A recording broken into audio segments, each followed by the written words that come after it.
Hi, this is Kanaya, and today I'm going to read the last word of the book Morality, Doing the Right Thing. Morality is thinking of others as well as yourself. It's learning what other people need and trying to give it to them.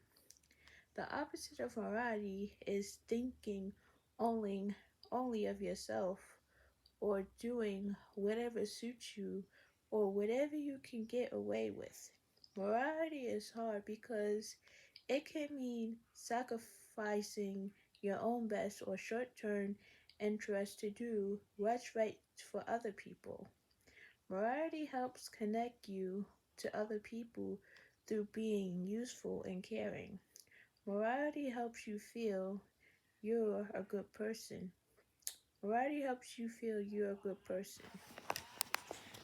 So this is morality. Seventh, resilience. The last word of our book means doing the right thing, even if it's not the easy or natural thing. When you're a moral person, you learn what other people need, and you try to give it to them. You'll be you're able to see that others struggle, hope, and dream just as you do. You remember and do what's decent and fair, even when it's easier not to. You change the painful conditions in the world. Morality is a resilience because it prevents you from becoming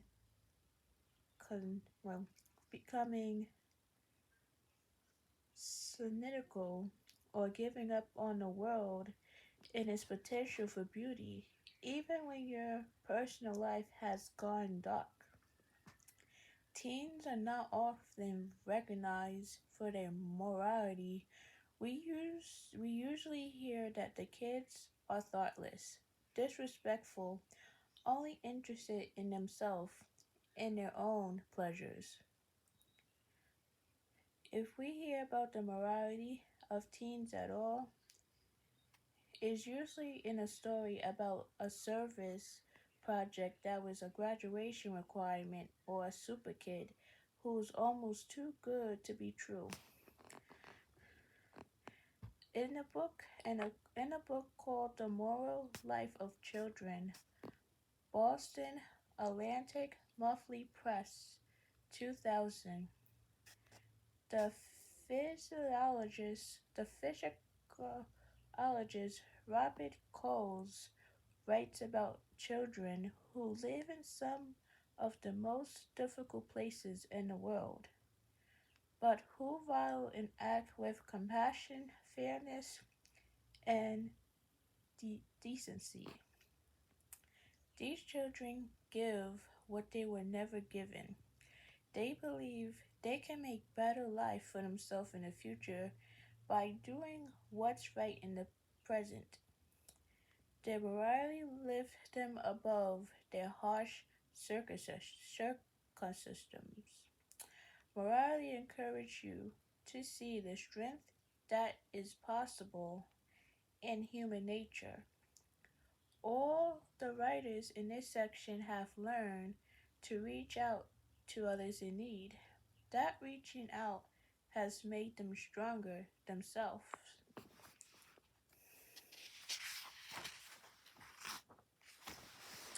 A mother to my mother's children. Many teenagers choose to become parents. I didn't have that choice.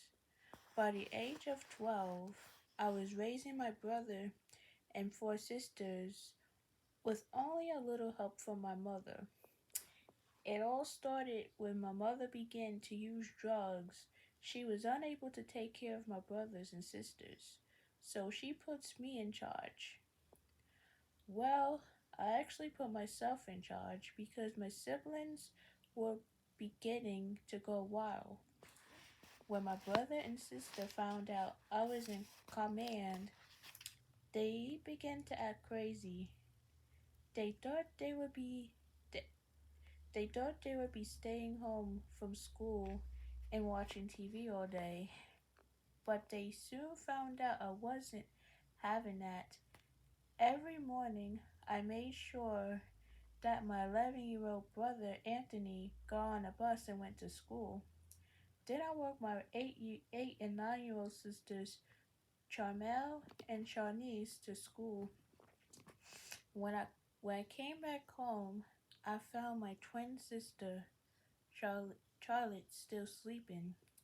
It was hard for me to put it was hard for me to be in charge of Charlotte because although we were the same age, she felt she was older than me just because she was born 4 minutes early.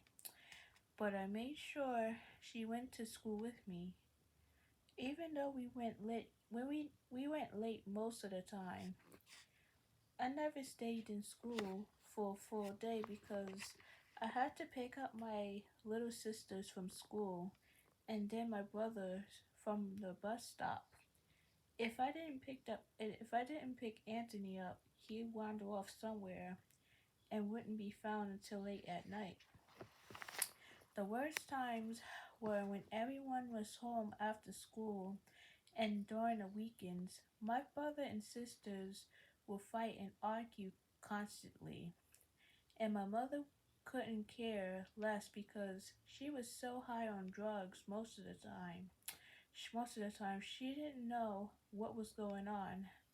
My mother was in no shape to take care of us. She was locked up in her room when she was home, and most of the time she wasn't even there. She would either be at her friend's house or in some crack house. I tried to make my brother and sister stop arguing by telling them to go out and get some air, but they would fight people outside. I knew it wasn't right, but at the time, I liked to see them beat someone up.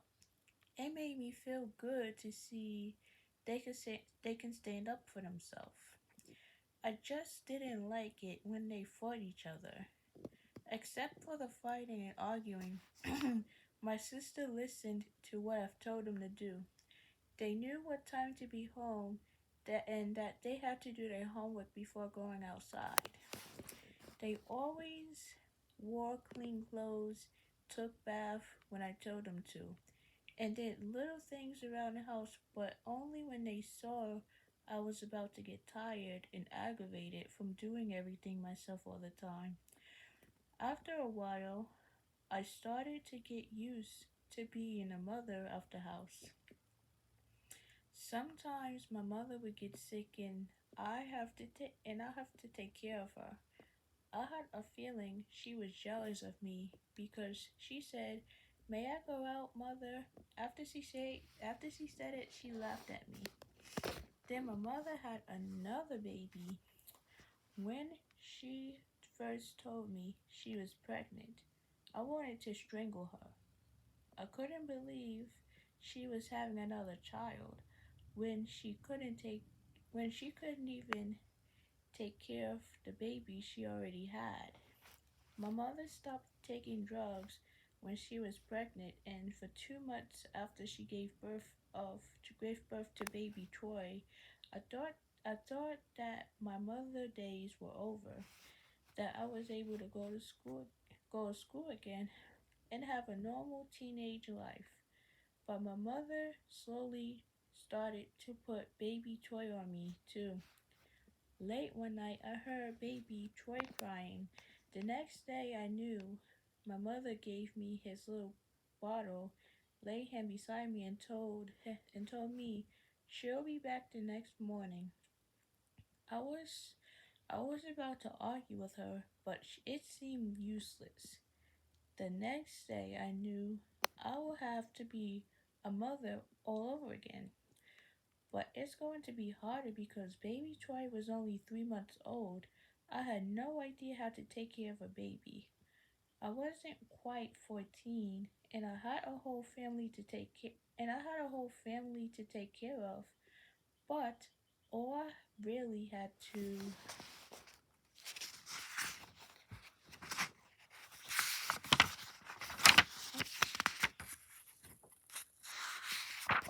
had to worry about at that point was the baby because Charlie helped take care of the others. At first, I loved to be with baby Troy. I act like his mother, and I think he thought I was. I did everything except breastfeed. He was the reason I continued to be strong and didn't have a mental breakdown. I felt I felt I was the only person he had, and that if I failed him, he would have no one else. But I started to dislike it a little when he began to get teeth. Remember, I wasn't even 14 and didn't know anything about babies except for basic stuff like making a bottle or changing diapers. One day, I took baby Toy out and we had a good time. But when we returned home, he wouldn't stop crying. I did everything to make him quiet. I changed his diapers, I gave him toys, I tried to feed him, but nothing worked. Then my mother came out of the room with some ointment and told me to put some on his gums. I did, and he stopped crying instantly. The ointment numbed his gums so he couldn't feel the pain of his teeth coming through. I was so happy, and so was baby Troy. He went straight to sleep and didn't wake up until the next morning. If my mother hadn't come out with the ointment and told me what to do, I think I would have done something to baby Troy that I probably would have regretted for the rest of my life. I realize now that parents sometimes hit their children because they get so stressed out and don't know what else to do. To don't know what else to do. The drugs my mother was using started to affect her really badly. She got sick and had to go to the hospital. I thought this way I thought this was my time to get away for a while and have some fun. So Charlotte and I ran away. I didn't worry about the other kids because I thought our relative had everything under control. We stayed away for 3 weeks and came home to find the children gone. My mother was high as the sky and acted really snotty. I asked where the kids were and she didn't answer. All she did was say nasty things and try to argue with us. Finally, I found out they were at my aunt's house. I was so relieved to hear that.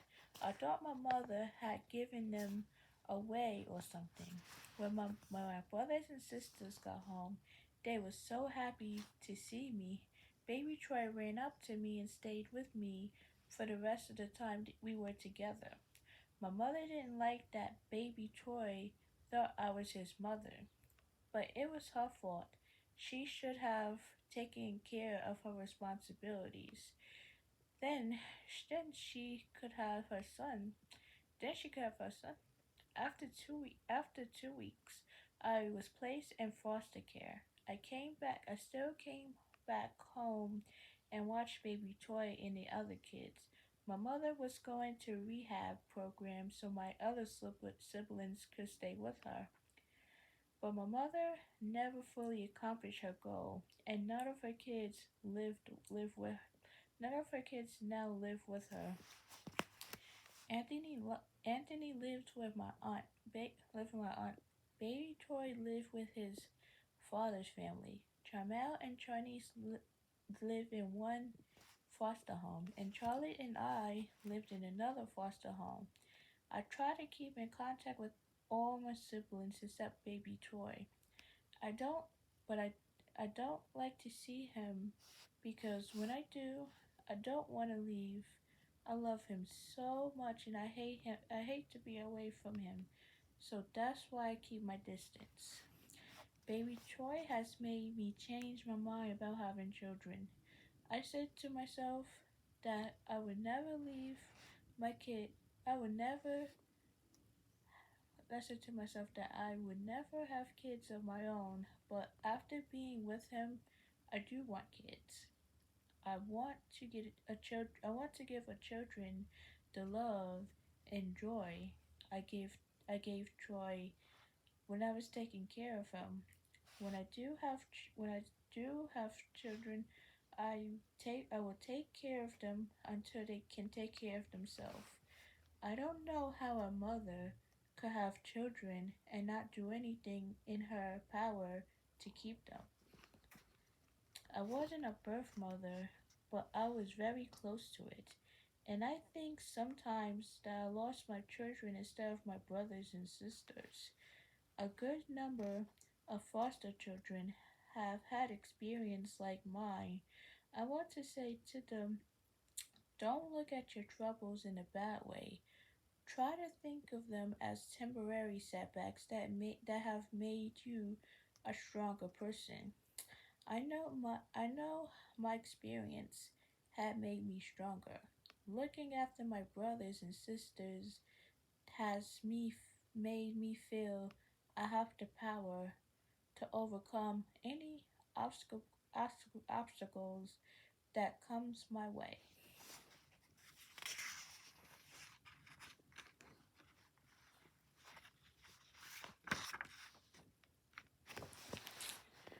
People say children are products of their environment. Well, I am not. I am not going to follow in my mom's footsteps. I'm not going to follow. I am not going to follow in my mother's footsteps and have 7 children and not be able to be part of their lives. I'm going to be the best parent I can be as long as I get a good education, as long as I get a good education in Korea, I will be able I'll be able to give my children what they need and what they deserve. But more than anything, I will love and care for them until the day I die. Charlie, Charlene Johnson was 17 when she wrote this story. She is also the author of My Weight is No Burden, page 40. Have you ever had take have you ever had to take responsibilities for someone or something that really was not your responsibility? How did that feel? Looking back, would you do it again? Why or why not? What does doing the right thing mean to you? How does that apply to your life? What's the difference between doing the right thing and taking on too much responsibility? So, this is have you have taken someone have you like have you ever had to take responsibility for someone like or something that was not really your responsibility? So I'm gonna lead you to the questions and I'll go back to the next chapter. It says no one spoke up for Arma.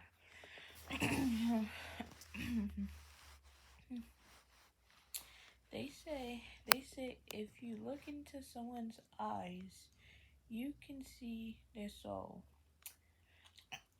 When I look into my friend's Arma's eyes, I see reflections of the past.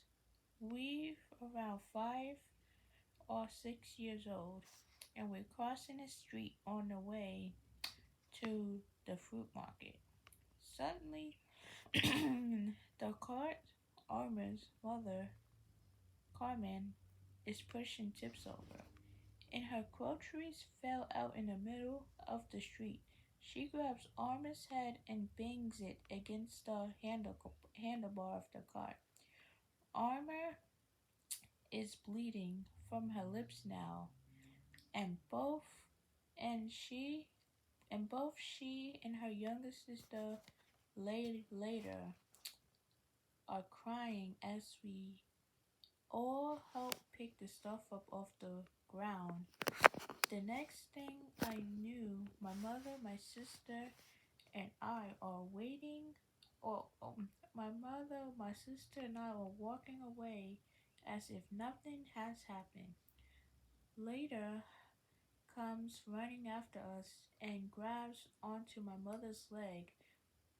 Don't let her hit me, she screams. Carmel comes over, takes Lyda by the arm, and pulls her back across the street where Armor is standing, still in tears. As we walk away, nobody says a word. To this day, I still don't know what to think about that moment. Armor is 16 now. The two of us grew up together in the same building. Ever since we were little, Arma's mother would hit her, throw things at her, and curse her. She would buy lighter things and takes her places, but she always ignored Armor and made her stay behind. Everyone on the block saw what was going on, but no one ever did anything to stop it. As far as I could see, the kids were the only ones who confirmed who confronted Karma about what she was doing. We quickly got the message, whoever, that if we kept it up, we get in trouble. As long as they made us stay quiet, the adults could pretend the problem didn't exist. For some reason, Carmel always favored later over Arma, even if the two girls did the same thing. Only Arma would get in trouble.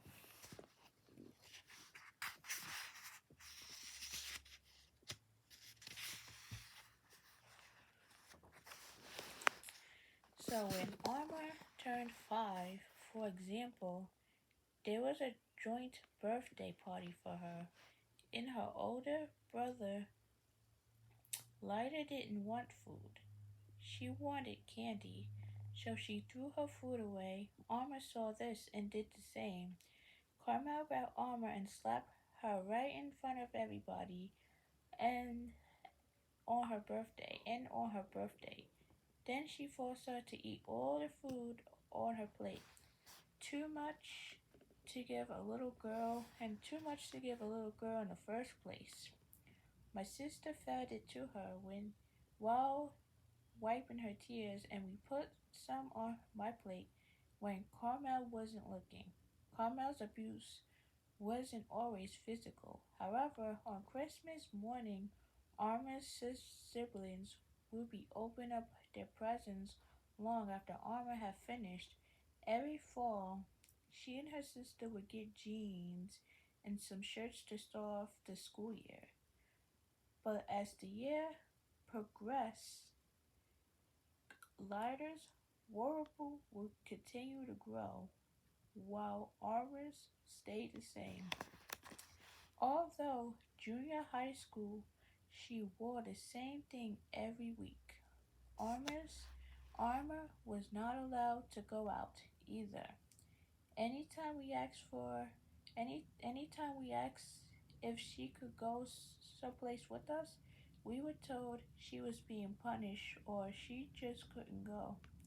Once we were once when we were around 7 or 8, Peter, one of the kids from the block, had the guts to go up to Carmel and ask her, "Why can't Lila come downstairs and not Armor?" Not long after that, a girl named Melissa decided to go up to Carmel and tell her face to face, "You're a child abuser." Carmel got really mad, and I was thinking to myself, she knows she is. She knows she is. When they heard about what happened, both Peter's mother and Melissa's mother told them the same thing: mind your own business.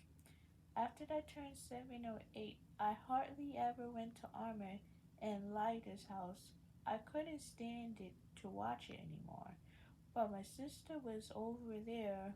She was practically a member of the family. Armor always had to fold everybody's laundry, sweep and mop, and basically clean the whole house. When Karma wasn't there, my sister would help her. Would help her.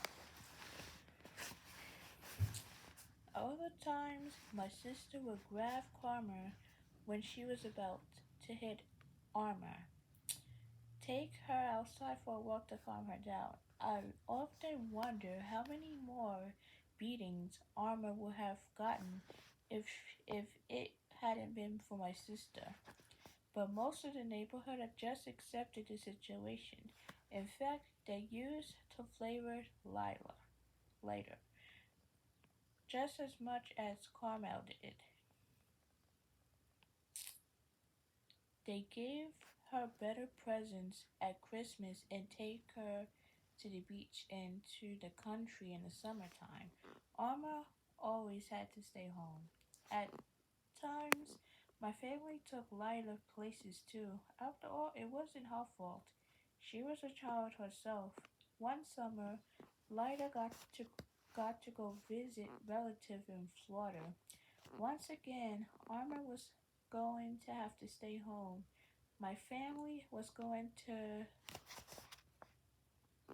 Guatemala, and my mother often take her with us. I'm not going to give her anything, said Carmel. Fine, I'll pay for everything, my mother told her. But we ended up not taking Armor because it was too late to get her passport. When Armor turned 16, her mother wasn't planning to do anything for her, not even dinner. So my family decided to throw her own surprise party at my cousin's house.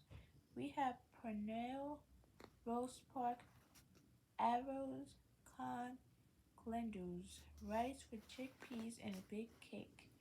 They were capers, servin pins, and let's see, and recruitos, little ceramic figurines for people to take home. And we had lots of pictures. We took lots of pictures. The funny thing was that Armor didn't even know half the people there. Nobody from her family came. When we told Carmel about the party, she said, "No one from this house is going." Since the people who did since the people who did come knew about Arma's situations, they all chopped in and even brought her gift. It was awkward, but Arma enjoyed it. When Karma found out, however, she got mad and started crying. Lila always had Panera's candy and presents on her birthday. When Lita turns 16 next year, Carmel is planning a big ceremony with demos and collaborals, girls in fancy dresses, guys in tuxedo and everything. For some reason, Carmel doesn't want Armor to have anything in life.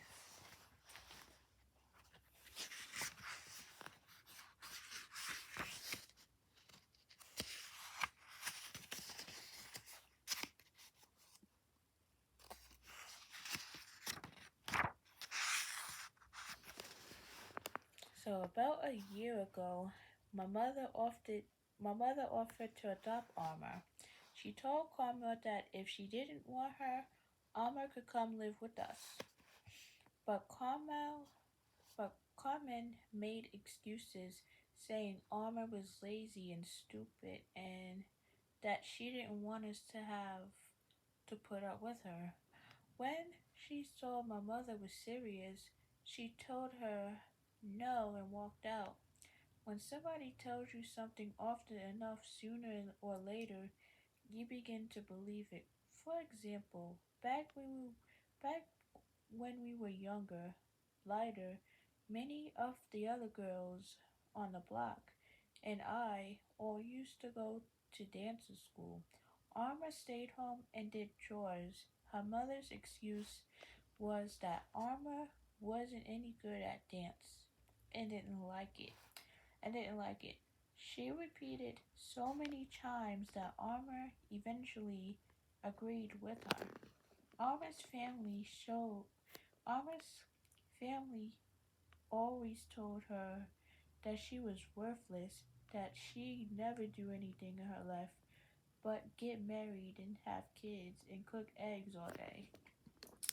She said worthless is how she never not she said she says worthless is how she now feels, and that that's what they expect.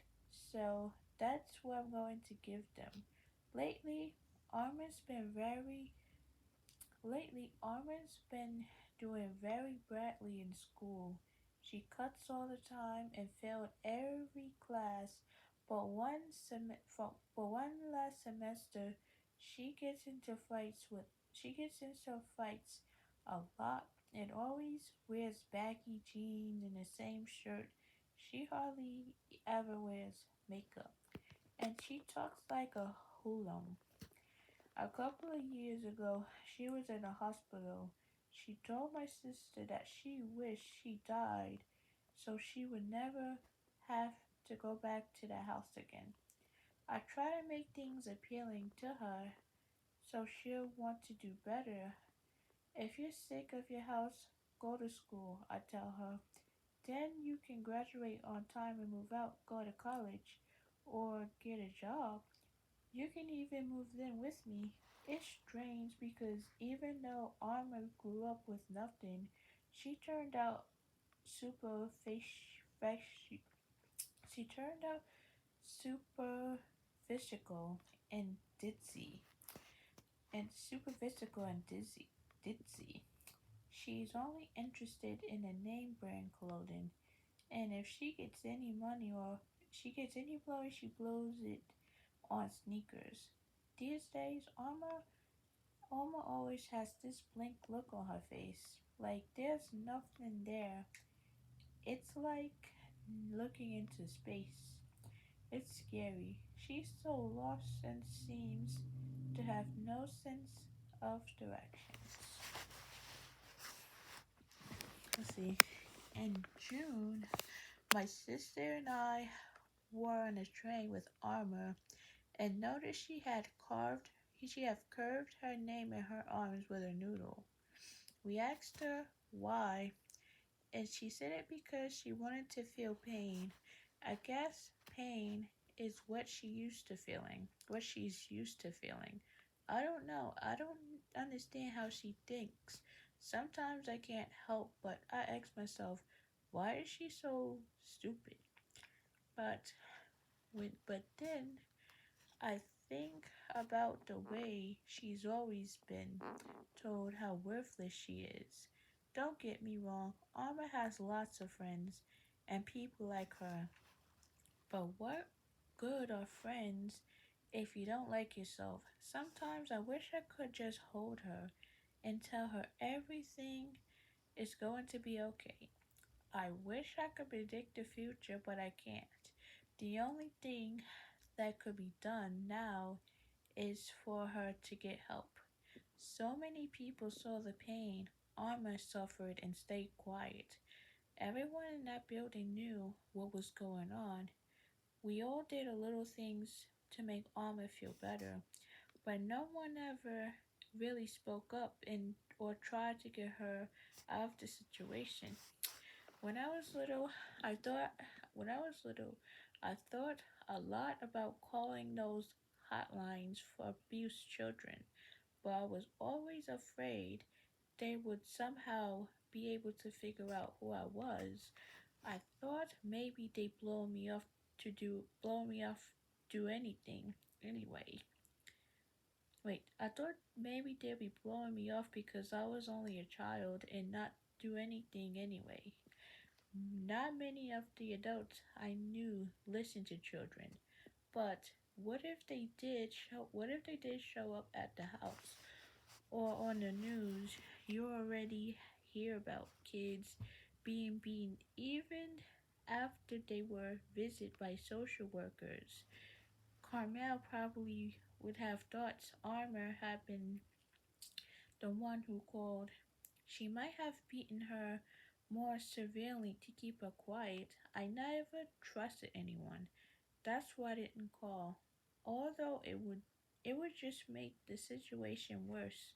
Why should the adults at the hotlines be any different from the ones on my block? If the people in our building who knew Alma didn't do anything to help her, then what reason did I have to think total strangers would? When something like this is happening around us and we keep silent, we all to blame, including me. People always say it's mind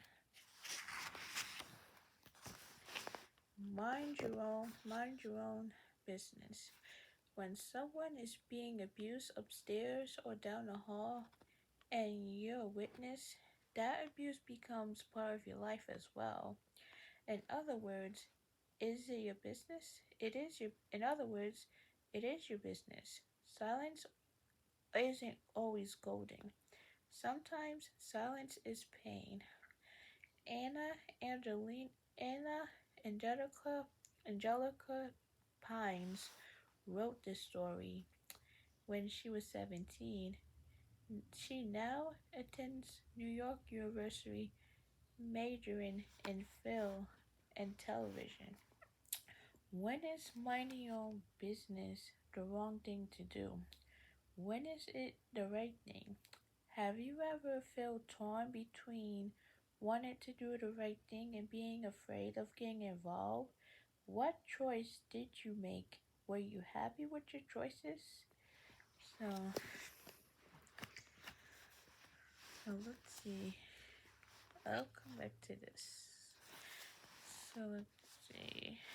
I'm a 17-year-old therapist. When I was around 8 years old, I hated going to therapy. I felt the therapist tried to pay my problem. I felt the therapist tried to pry my problems out of me instead of letting them come out. I swore to myself I would never become a therapy. My main thing is helping other people with their problems. I never really saw the value in therapy until people began confiding in me. I knew exactly how to treat them, the same way I wanted to be treated when I was in therapy. It all began when I was first started to go. It all began when I first started going to church. Teenagers, adults, and little kids would tell me their problems with boyfriends, family members, school, etc. The funny thing was, I didn't know why. I hardly knew them, and they hardly knew me. So why would people I hardly knew confiding in me? A friend of mine named Jamie came to me one day upset, telling me her boyfriend beat her. I told Jamie she had to leave him. I told her no one had the right to lay a hand on her, so she should not allow it under any circumstances. Jamie wanted to, but she finally did break up with him. She thanked me and said it was for her best. But I can't but but I still can't figure out why Jamie picked me to talk to. What really puzzled me was that she was older than me.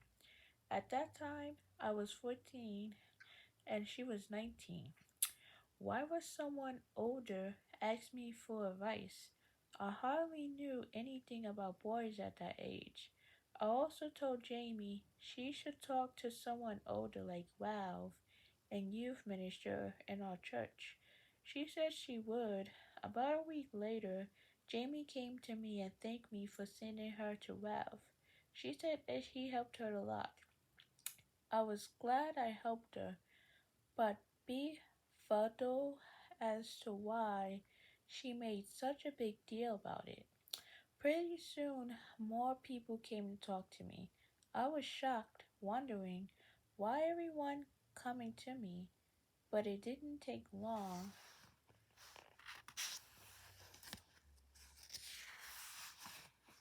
But it didn't take long for me to get used to helping people.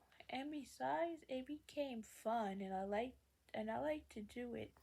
I think people passed the word about me being a good listener. I'm a therapist now on a regular basis because everybody seemed to want to talk to me. I know how I know how it can get what you don't know who to trust with your problems. So that's why that's why I do what I do. I think being in therapy helped me to help others. I had to help myself before I could help anyone else. Now, when I think about it, I never really disliked therapy. It was the way the therapist went about getting information out of me that I didn't like. She didn't try to know. She didn't try to get to know me. Just my business. Just my business. She would force things out of me in a way that made me want to cry. With my patients, I establish trust. Whatever you want to tell me will be out of your own free will. I won't force anything out on you. I think I'll I think I'm a good person to talk to because I do not pass judgments on anything you say, do, or let happen to you. I believe you must work at your own pace and let a friendship build before I start being nosy. When my patients and I talk, I don't I don't think of myself as the professionals. We both work together. In the past, a lot of people in the past, a lot of people have tried to disappear and never came back.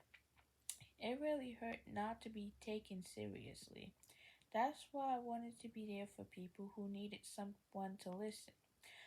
I guess I get my ways from my grandmother Susan. Susan and I all are there for each other. If she's not home for me to talk to, I will have I will have her beep a number and sell you a number. If I have a problem, she is a very caring person who believes in making time. I do the same thing with my patients. Try to always be there for them. If one of my friends has a problem, first I try to get it off her mind by going somewhere with her to talk and giving her a shoulder to cry on. The thing I hate most is when you tell friends your problem and to them it's nothing and they tell you to get over it. I think no matter what the problem is, if it's hurting your friend, don't say get over it. When my when my friend's dog died and she told her best friend laughed at her. Then she came to me heartbroken. I understood what she was going through. You don't know how something like that feels useless. It happens to you. Something that feels useless is happened to you. I know how she felt because I had a dog I love very much that died. Another friend of mine was going out with an older man, and now she thinks she might be pregnant. I know she must feel alone and hurt because she's already had a child and faces a lot of ridicule for it. All I could do is be by her side no matter what she faces. The thing I want most now is to become a real therapist and help teenagers with their problems. I've been through a lot and I know and I help teenage I've been through a lot and I know I can relate. There are times there are times when I think a professional should step in. There isn't always someone to talk to. You may not find someone like me. P- P.S. I take all major credit cards. Corwick Quintwilla L. Johnson was 17 when she wrote this story. She now attends college, read a campus magazine, and volunteers at the local youth center. My belief in God is what I value more than anything, she says. So it says, let's see. Is there a person in your life you can talk to openly? What is it about this person that helps you feel comfortable talking about personal things? Do you think you can understand what another person is going through if you haven't gone through the same thing yourself? Why or why not? So let's see. Let's turn the page.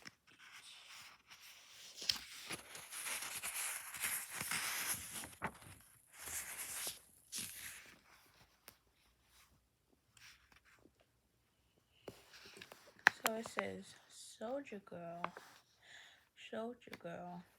Once upon a once upon a time, not too long ago, while walking through a park, I saw a pretty girl crying, so I stopped to ask her what was wrong.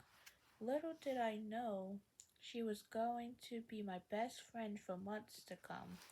That day, I took her for some ice cream and then for a hamburger. Funny thing was that we hung out all day without me knowing her name. She finally told me her name was Linda. She gave me her number that night, although I didn't even ask for it. We hung out after that from time to time and had so much fun.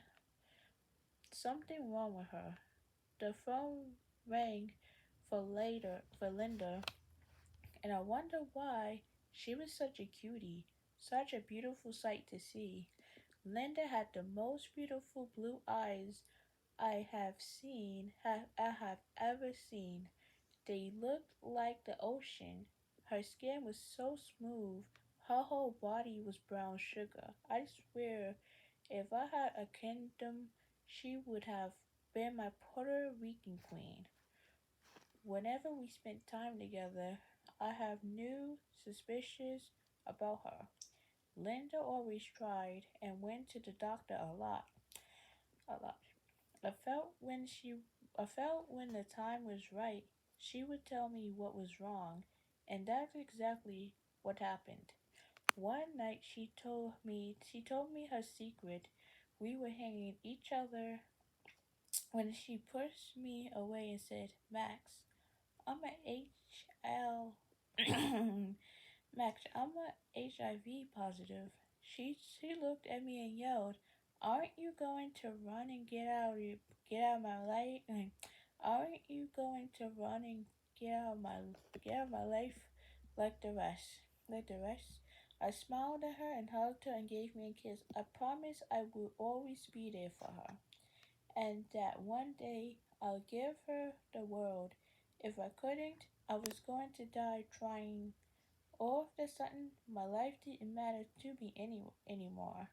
I was too concerned about Linda. She needed love so bad, so I decided to give some of mine.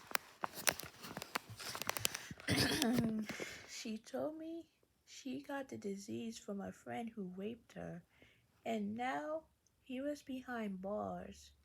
She told me how hard it was for her to wake up every morning with no strength in her body. She was living with a disease that she was stronger than her body, but not but not her mind. She never felt her life was over.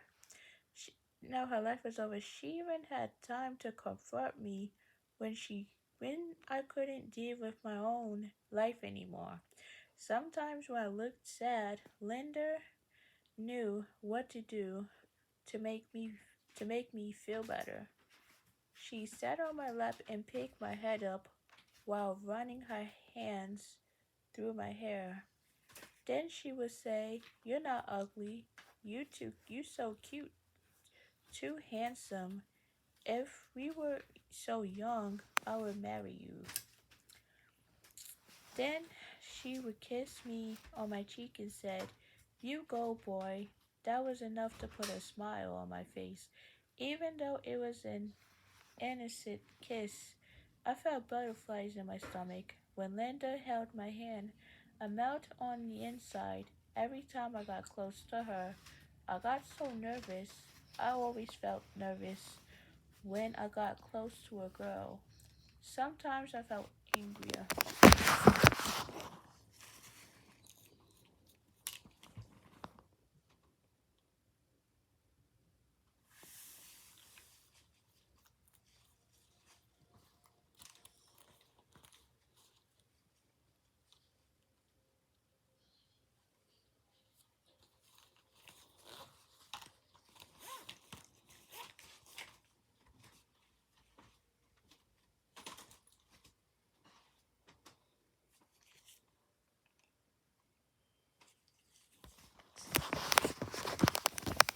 Let's see, angry. So let's see. So I would marry you. Then she would kiss me on my cheek and said, "You go, boy." That was enough to put a smile on my face, even though it was an innocent kiss. I felt butterflies in my stomach. When Linda held my hand, I melted on the inside. Every time I got close to her, I got so nervous. Always felt nervous when I got close to a girl. Sometimes I feel anger and hatred when I thought about a guy taking advantage of such a beautiful person. It must have been hard for Linda to think about her first and only intimidate experience because it was such a cruel one. She would never ask me to make love to her. She she wasn't selfish enough to ask me. The truth is, I would probably have done it. I would have died for her. Her parents didn't give her much support. They were never around, and neither were her friends. So I did the best I could. So her relationship grew to the point where she started wearing my clothes. She especially loved to wear my white and gray army suit. So I decided to give it to her. That was the least I could do for her. Linda trusted me so much that she invited me along when it was time for her to see the doctor. In many ways, she was more than a friend. She was 2 years older than me, so I guess she was like my older sister. I loved her so much, and she knew how I felt. But we left it at that. We couldn't mess up a beautiful thing, although we kissed from time to time because we both needed the affection.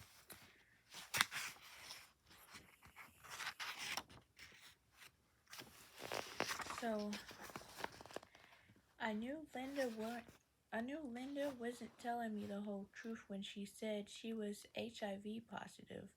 I knew she had throwing I knew she had full blown age. Still I was by her side when her friends wouldn't dare to get within talking distance. I really don't know why people have to be so ignorant. Whenever could afford it, I bought Linda teddy bears and stuff like that. I was dying inside. I remember one of the last times we were together. It was at the park where we met. She asked me to take a walk near the lake with her. Once we got there, she pulled out a piece of paper and wrote these words on it: Max and Linda, friends forever. Then she put the notes inside a bottle and asked me to throw it as far as I could into the lake. We watched the bottle disappear from view. That night we pledged our eternal friendship. We were like two falling soldiers with tears rolling down from our eyes. She fell asleep by my side and had her head on my shoulder. I lay there for nearly an hour, feeling the late summer breeze cooling my body while it froze both of us in time. Then I picked Linda up and carried her home. It was a long way from the park to our house, 10 blocks, which seemed like an eternity. With each step I took, it seemed that a piece of my heart was breaking. I felt that we were taking a walk from which neither of us would be returning. She didn't weigh much now. Her heart weighed more than the two of us combined. I carried her just like a man would have carried a wounded soldier. My sweetheart was a soldier, but she was running out of time. I got so mad whenever someone on the street looked at us in a strange way that I said to them, "What the hell are you looking at?" Once we get to Linda's house, I laid on her sofa. I went to her room and got a pillow and placed it under her head. Then I got her. Then I got a blanket and covered her entire body with it. All I kept thinking, all I kept thinking about was what I could do to put a smile on her pretty face. She looked so cute that day, wearing my oversized white and gray army suit. My little soldier girl was fighting her own never-ending war. Landon was strong, so she fought hard to survive, but at the end her body gave up on us. Within 2 months she was in a hospital, and it took a while for me to see her.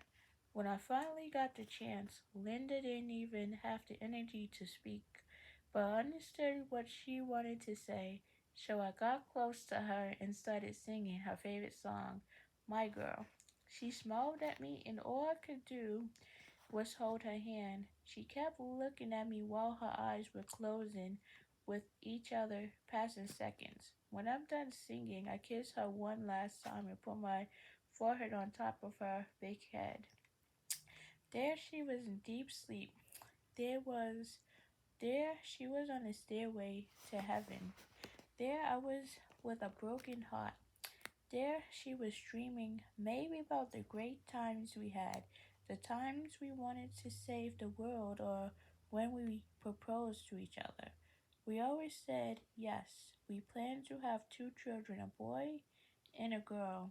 A boy was supported to grow up to be a baseball player, and our girl was going to sing sweeter songs than the birds up in the trees. Now all those dreams was shattered. Now all those dreams were shattered. There were there was my falling soldiers on a long journey, hugging a teddy bear and the stuffed cat I had brought her. Goodbye, honey. I'll see you again someday. I just didn't want her to leave me.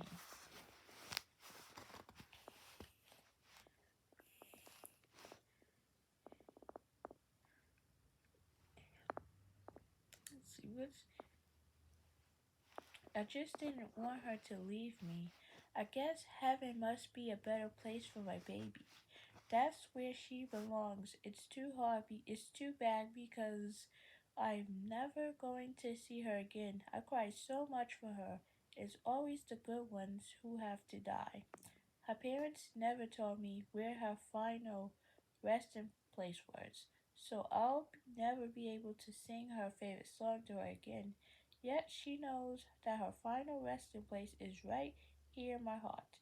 Even though I have now Even though I have now met someone I can truly say I love as much as Linda. Sometimes I think that when Linda went to heaven, God took away my partner for life. Rest in peace, honey. Oh, my soldier girl. I won't be true to you, but I'll never forget you. I can't be true because I must continue looking for my princess. You always told me to look for her. It took me a while to get the courage to visit the park where Linda and I spent so many good times together. One night I went to our favorite spot deep in the woods, wondering how to talk to him.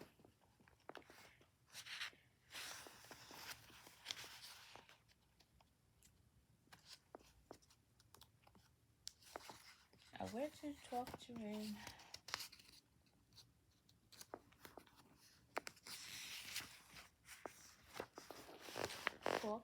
an angel. So I laid on the grass and started looking at the stars. Linda was the brightest one, and I had so many questions for her. So, baby, how does it feel to be an angel? So I headed up there soon. Do you still love me? Tell Elvis I said, what's up? Days later, I brought my army suit with me and the buried it in the middle of our spot. Months later, I dug in the ground to see if the suit was still there, but it was gone. I wonder who took it. Maybe that place was another couple spots too. I would like to believe that Linda came down from heaven and took it. If not, there's someone somewhere wearing her favorite outfit. Who took it? Who? Max Max Moran was 19 years old when he wrote this story.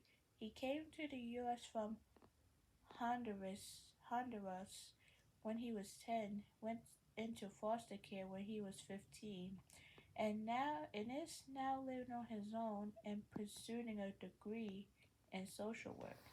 Think of someone close to you was going through a painful time. Were you able to be there for the person, or was it hard to share the pain? Have you ever had a close friendship but not a romantic relationship with someone or of the opposite sex? If so, how did you feel about the relationship? If not, would you like to have a friendship like that? Oh wow. So it's like thinking of a situation your friend had gone through and were you able to help the person? So let's see.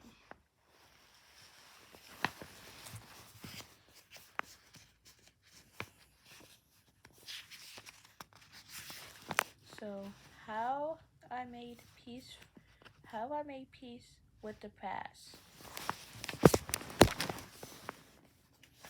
I remember the sadness in my mother's eyes as well in her as we sat in her hospital room, watching her de- deteriorate as the days went by.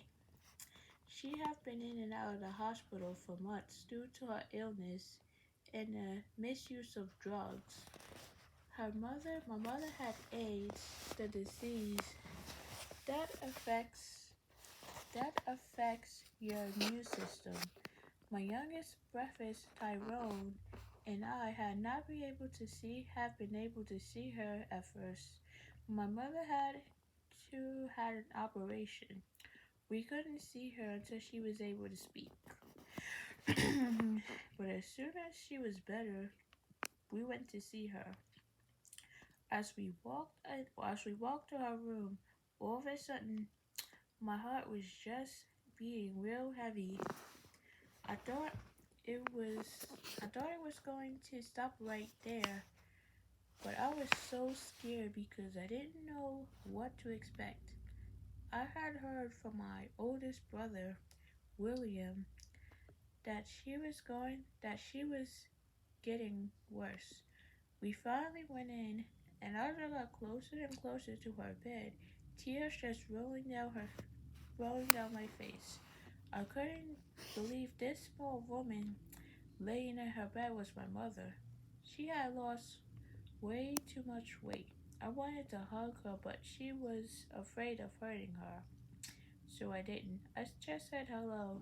You could hear her voice that she was very sick and weak. So it seemed as if she knew her time was coming.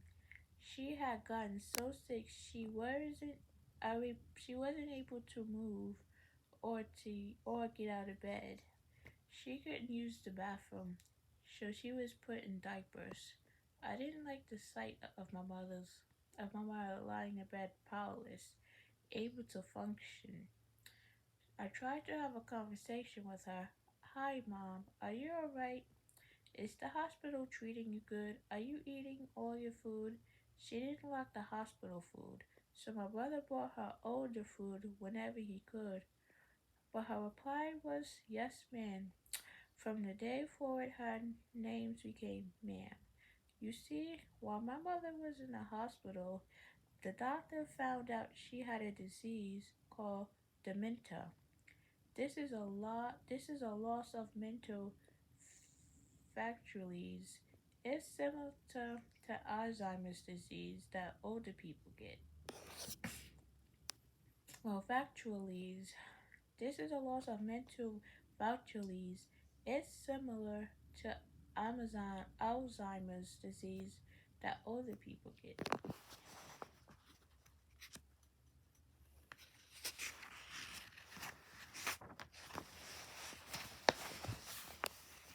So while William was explaining her sickness to Tyrone and me, and tall lady entered the room, she introduced herself as Miss Cynthia Allen, my mother's social worker. She started telling us how important it was that we came as often as we could, because no one knew when my mother was going to leave this earth.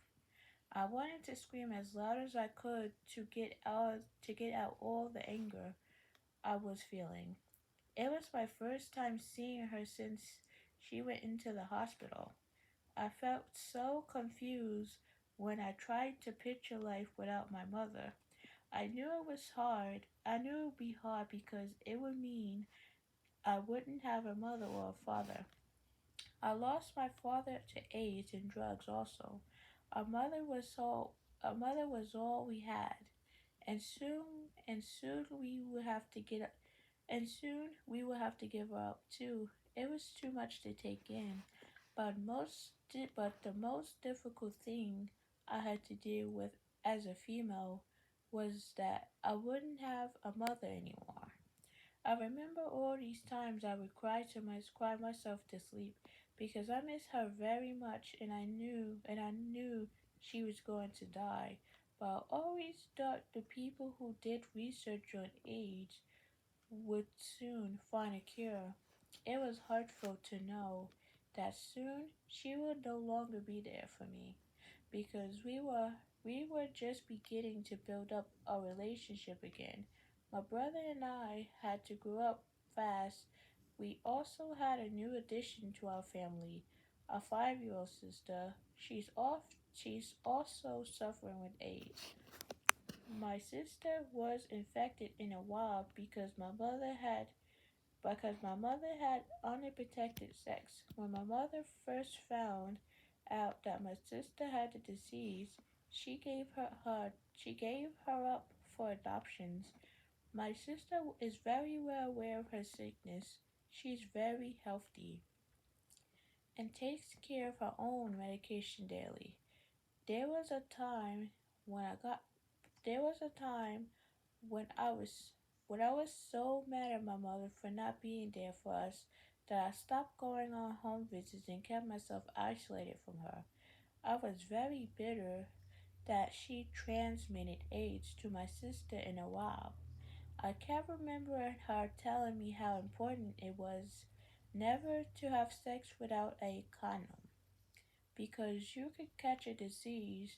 Then she went and died, and she went and did the opposite.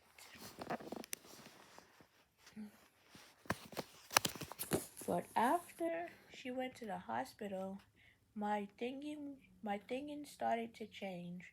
I had to learn to forgive her mistakes and accept what happened to her and my sister. It was a terrible mistake that my mother wouldn't have made had she not taken over by drugs. Her one night stand for money cost my mother her kids, her health, and even her life.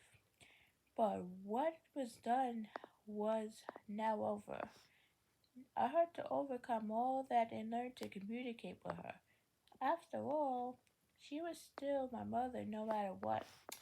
No matter what. So slowly, I began to build up a relationship with her.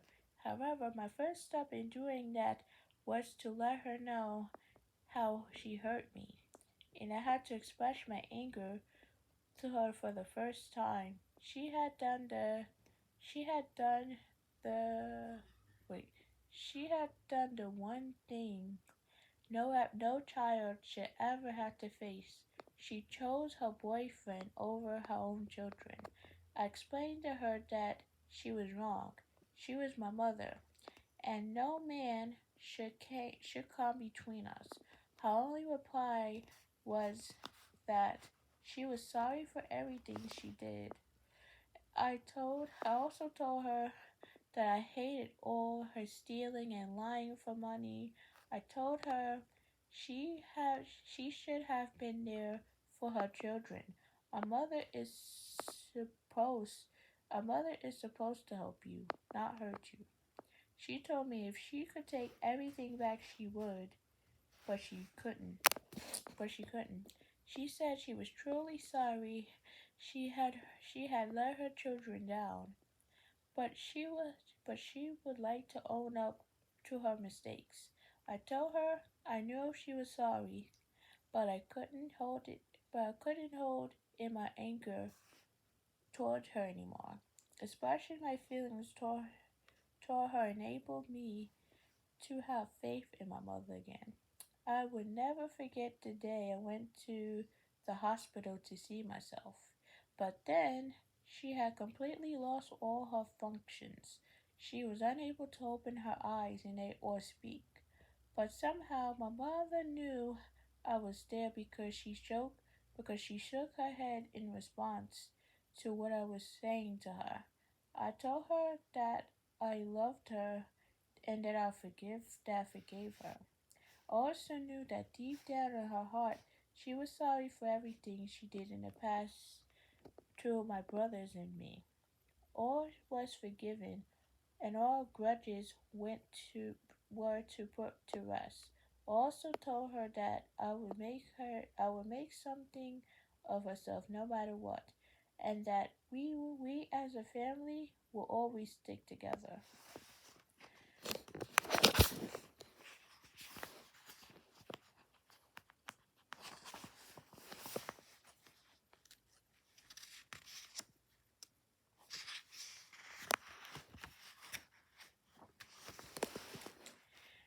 Those were the last words I ever got to say to my mother.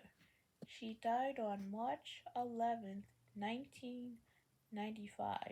Although she passed on, I felt a part of her life on and my sis on and my little sister. My sister is well aware of what's going on. She is very smart for her age. I knew there would come a time when my sister would pass on too, but for now, I take one day at a time. I accept all the negative things that have happened and focus on the positive. For instance, I went I want to make a better life for my brothers and me. I spend as much time with my sister as I can. Don't get me wrong, I miss my parents very dearly, but I try to think only about the good times because that helps me cope better. I put my faith in God. I pray that He will stand guard over my family and protect us from the negative influence out on the streets. I strongly advise kids who are going through what I have overcome to know the importance of letting your feelings out. Once the person is gone, they're not coming back. If there's something you need to say it, even if the person hates the truth. A lot of times you might feel that what happened to you is all right. You may feel you shouldn't say anything because the person who committed the acts has suffered enough. Even if that's true though, it is also important to let the person know it wasn't alright and they hurt you. Even though you forgive them, you should get your anger off your chest. It is important to let the person know how you feel So that's when they do pass on, you wouldn't feel cheated. As for my family and me, my mother got a chance to hear we loved her. It wasn't because of guilt or because we knew she was going to die.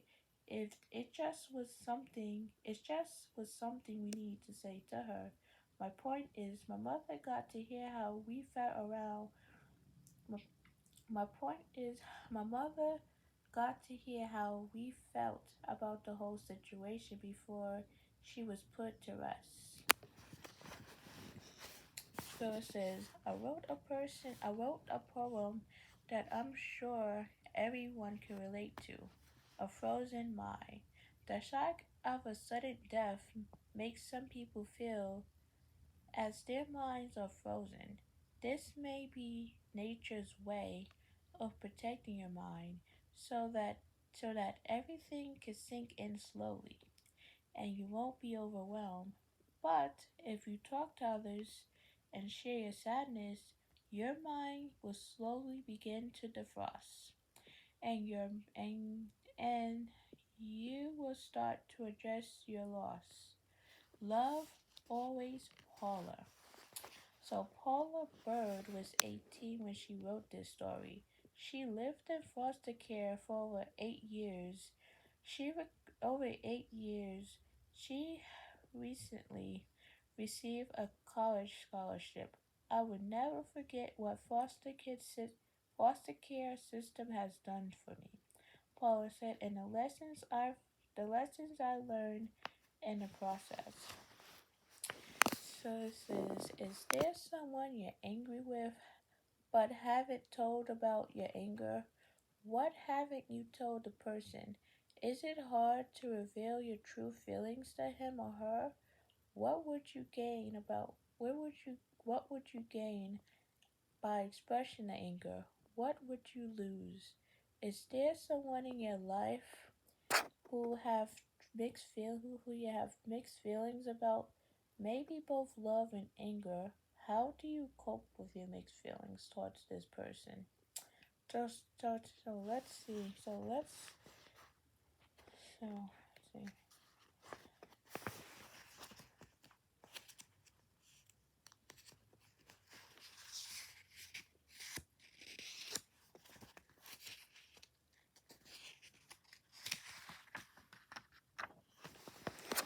So it says the seventh resilience insight, asking tough questions.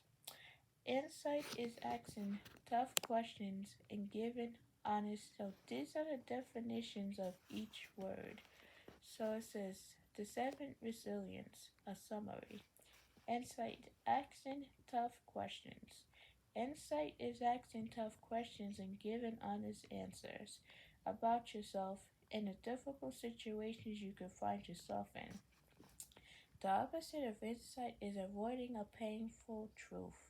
Insight is hard because the urge to blame others for your troubles instead of looking honestly at your own role is powerful. Insight helps you see things as they really are, not as you wish they would be. Independence, being your own person. Independence is being your own person and keeping an emotional distance between you and the pressures of family, friends, and circum systems. The opposite of independence is doing things only to get the approval of others and or to avoid feeling alone or rejected. Independence is hard because it sometimes means breaking or eliminating connections with people who are important to you. Independence helps you to feel safe and to know you can rely on yourself. So so relationship. Connecting with people who matter. Relationships are connections with people based on sharing, mutual respect, and openness. The opposite of building relationship is cutting yourself off from others, protecting yourself by hiding behind a false front or violating other people only for what they can do for you. Relationships are hard because you must give of yourself as well as take. Relationships requires you to take risks and trust others. Relationships gives you understanding, friendship, and sometimes even love. Initiative. Taking charge. Initiative is taking action, meeting challenges, and solving problems. The opposite of taking initiative is giving up or feeling helpless. Taking initiative is hard because some problems seems too overwhelming to solve. Initiative helps you see that you can make a difference in your own life. Creativity, using imaginations. Creativity is using your imaginations to express yourself and to handle hurt feelings and difficult experience. The opposite of creativity is keep your feelings bottled up inside.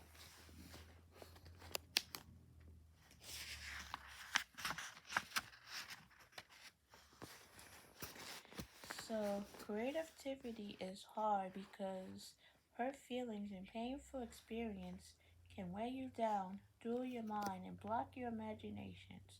Creativity helps you turn something that feels ugly and bad into something beautiful.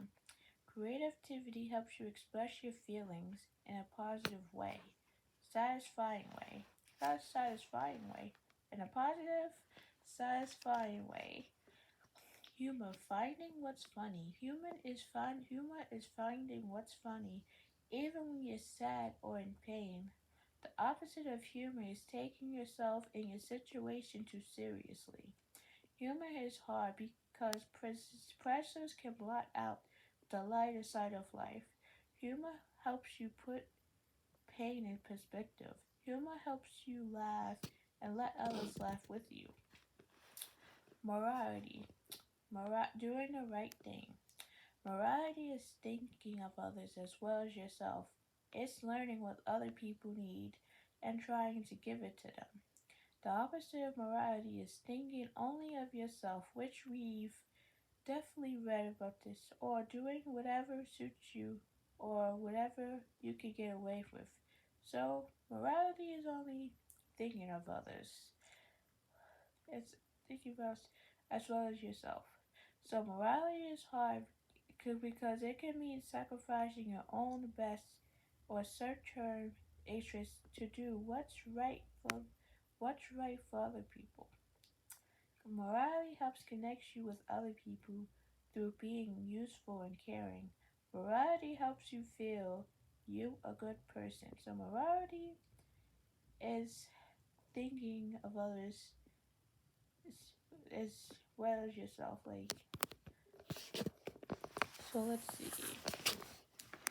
About youth communication. Youth communication is a nonprofit youth development program located in New York City whose mission is to teach writing, journalism, and leadership skills.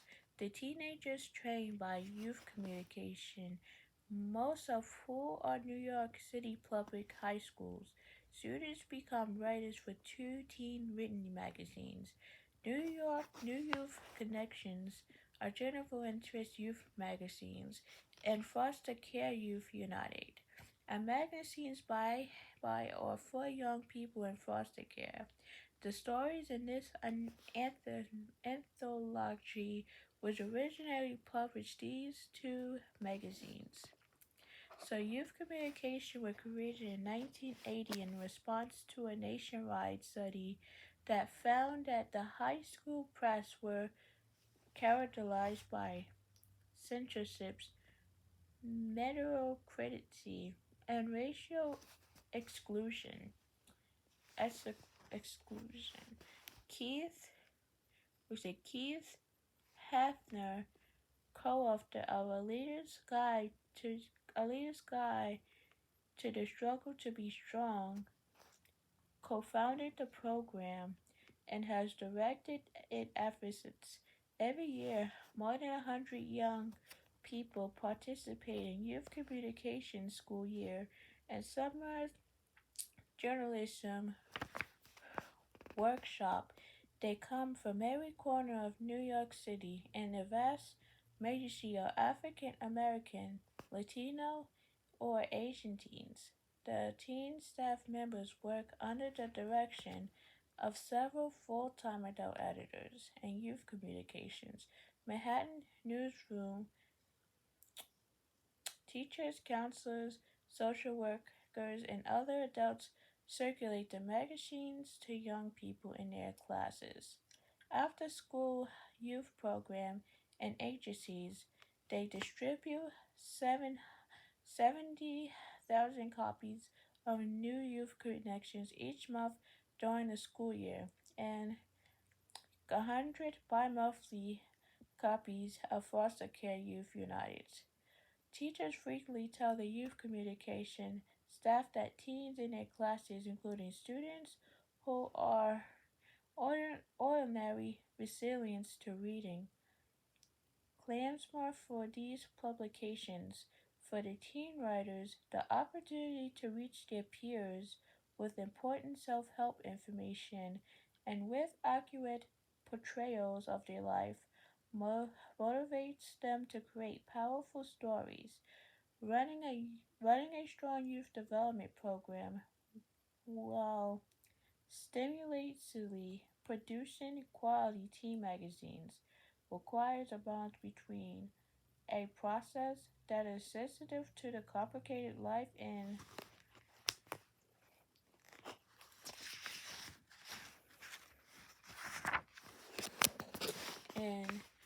emotions of the teen participates and one that is intec- and integrally vouches. That balance is sustains in the writing. That balance is sustained in the writer's teaching editing relationships, which is the core of the youth communications program. The teaching and editorial process begins with the discussion between the adults, editors, and the teen staff, during which they seek to discover the stories that are both most important to each teen writers and potentially most appealing to the magazine readers. Once topics has been chosen, students begin the process of crafting their stories. For a personal story, that means revisiting evidence from the past to understand their significance for their for the future. For a ceremony, it means developing a logical and persuasive argument. For the reported story, it means gathering information through research and interviews. Students look inward and outwarded as they try to make sense of the experience and the world around them and trying and to found the points of the intersection between personal and social concerns. That process can take a few weeks or a few months. Stories frequently go through 4, 5, or more drafts as students work on them under the guidance of editors in the same way that any professional writer does. Many of the students who walk through youth communications doors have uneven skills as a result of poor education, living under extremely stressful conditions, or coming from homes where English is a second language.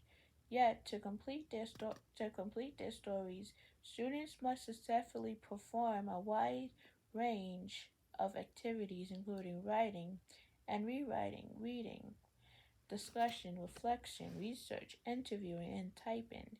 They must work as members of a team. They must they must accept a great deal of individual responsibility. They learn to read subway maps, verify facts, and cope with rejection. They engage with an exploration of truthfulness and fairness. They meet deadlines. They must develop the boldness to believe that they have something important to say, and the humility to recognize that saying it well is not a process in instant gratification. but usually requires a long, hard struggle through many discussion and much rewriting. It would be impossible to teach these skills and this position as separated, disconnected topics such as grammar, ethnics, or assertiveness training. However, the staff have found that the students make rapid progress when they are when they are learning skills in a context of an inquiry that a person significant to them and what they think will benefit their peers. Writers usually participate in a program for one semester through some stay much long. Years later, many of them report that working at youth communication was a turning point in their lives, that it helped them acquire the confidence and skill they needed for success in their subsequent education and career. Scores of youth communications graduates have overcome tremendous obstacles to become journalists, writers, and novelists. Hundreds more are working in law, teaching, businesses, and other careers. So, this is research from youth communication.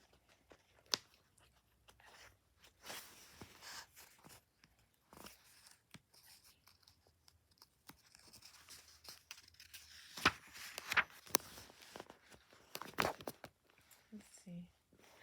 So it says about Project Resilience. Project Resilience was founded by the Sybil Walling and Stephen Walling.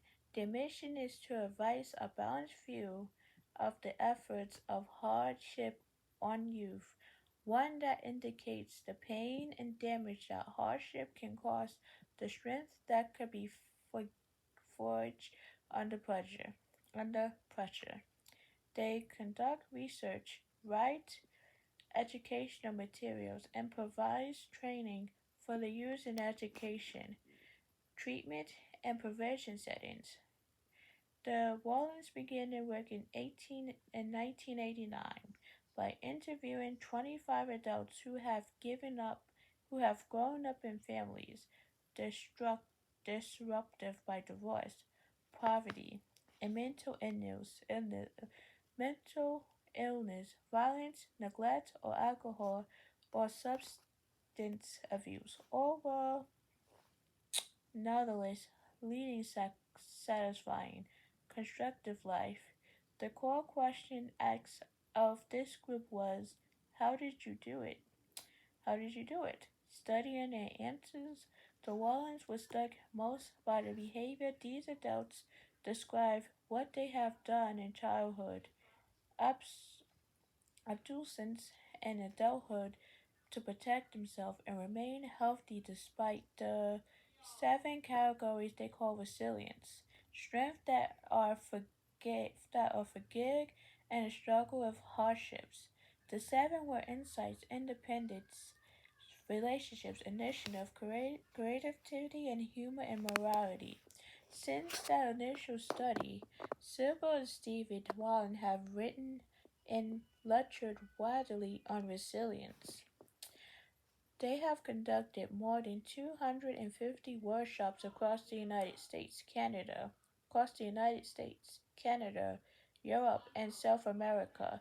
They also have trained trainers and provided constellation and supported to school systems, youth development programs, and the government and private agencies serving children, youth, and families.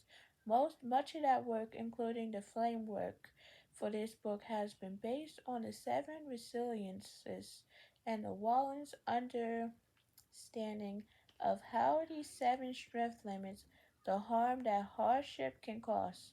Prior to 1989, Salbert and Stephen Walling worked separately, though they still maintain individual careers.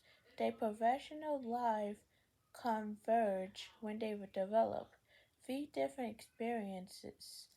the same interest in resilience. At the time, Stephen, a physiologist in private practice and the director of family therapy training at the George Washington University Medical School, was studying alcoholism in families.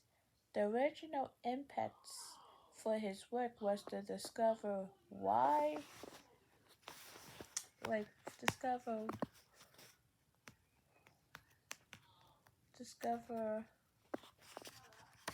discover, let's see,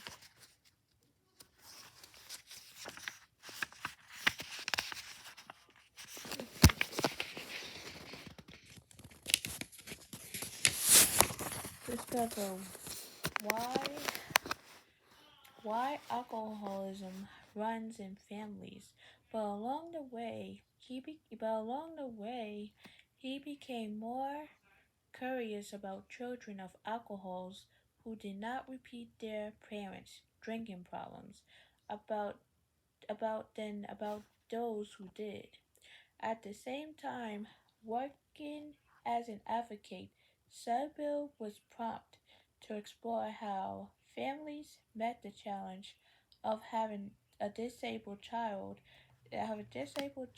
and what life despite their anxieties and pain. The Wallens similar the Wallens similar interest and strength in the face of adversity resulted in the establishment of Project Resilience. They are presently co-directors of the organization. So this is the conclusion of the story. So if you want to read more about it, you can get this from Amazon. And these are the research from Project Resilience. So let's see.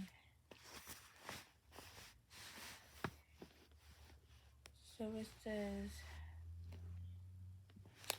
says Project Resilience offers training and consultation for clinicians, educators, prevention specialists, and youth workers using the struggle to be strong.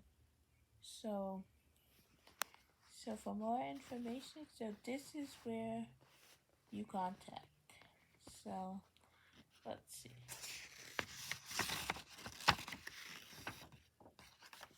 So now glossary.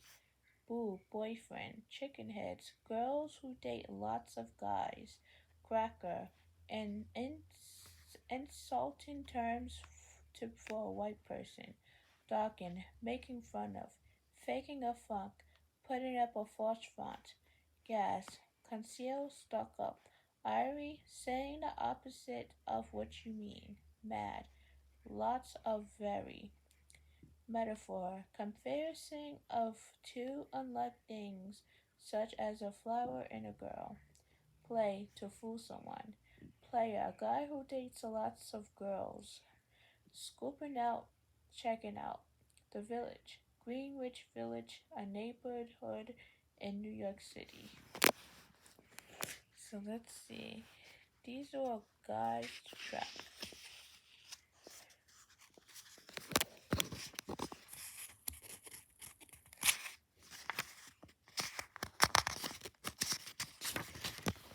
This is all the story that we've read.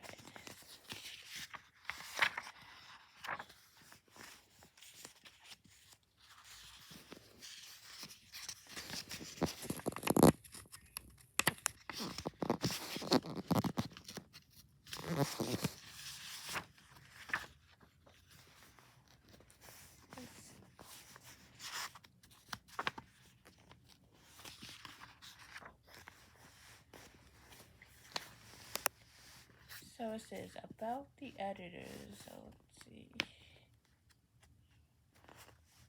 So it says L. Desta M.A. began working for the Youth Communication in 1985 and has served as an editor of the organization Three Youth Writers publications, Spoilful Voices, and poetry journal written by inmates at the Spofford Juvenile Detention Center in New York City, New Youth Connections, and Foster Care Youth. Under his direction as founding editors, a bi-monthly publication has grown to a circulation of about 10,000 in 46 states. During the 1990-1991 disaster was a Charles H. Revson Fellow on the future of the city of New York at Columbia University. Seville, PhD, is a developmental psychologist who had taught high school English, adult education, and special education. She has been an advocate for children with special needs and has worked with their parents to develop their own advocacy skills. Her writing has been published in many magazines and journals, including Principal, Learning, Pediatry, Kindness of North America, Resilience in Actions, and Reteaching Today's Youth. So let's see.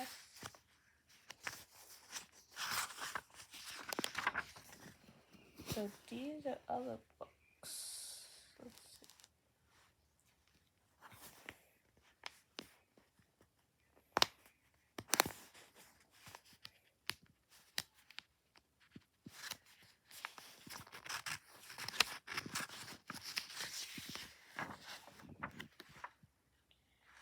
So this is it for our book. So you can get this from Amazon or at the library. So any more questions about this book, you can leave it down in the comment section. So you can subscribe, like, comment down below. So I hope you enjoyed this video, and I hope you have a good night, everyone. Thanks for watching.